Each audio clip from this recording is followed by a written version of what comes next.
Quezon. Sabi ko nga kay Pastor, kahit po may guesting tayo today, hindi ko yata makukonsensya unahin yun kesa makasama kayo. Sinuwala ko ba talaga kayo kasi kayo? Huwag po kayo mag-alala dahil babawi ako. May pasalubong ako sa inyo mamaya. Kaya dapat makinig po kayo sa aking mensahe ngayong umagang ito. Actually, sabi ko kay Pastor, hindi ako magsisermon Nandito lang ako para magkwento. Okay na po ba sa inyo yun? Okay. Kwento lang po ako sa inyo.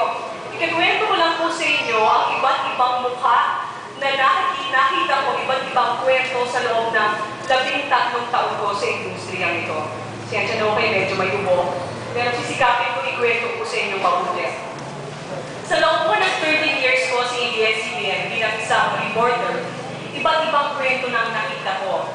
Iba't ibang kwento ng kaligayahan, iba't ibang kwento ng tragedya at iba't ibang tao ang umanap sa kwento ito.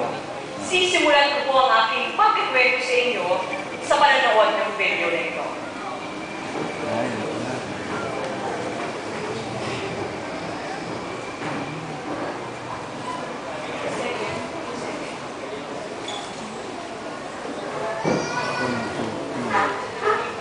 Kung saan nararanasan na ang lahat ng simptomas nito.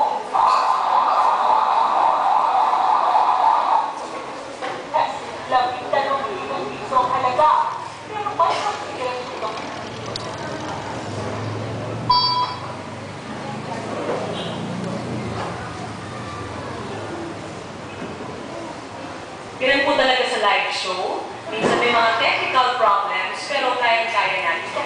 Papakita natin yung bagyo sa Kalungkit, Bulacan, yung sumunod dyan. Sa kayuhang magbayan, may parties po tayo dyan. Number 1 talaga, nakaqualify sila dapat sa charity ward. Sige, habang inaayos po nila yan, kasi gusto natin ipakita yung pangalawa dyan, yung tungkol sa bagyo. Okay? Nakita natin?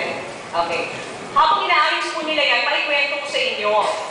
Iba't ibang klase ng bagyo ang nakita ko na, pero ang pinakamatinding nakita kong bagyo, tandaan yung nangyari sa Bagyong Pepeng, dyan sa Kalungkit, Bulacan.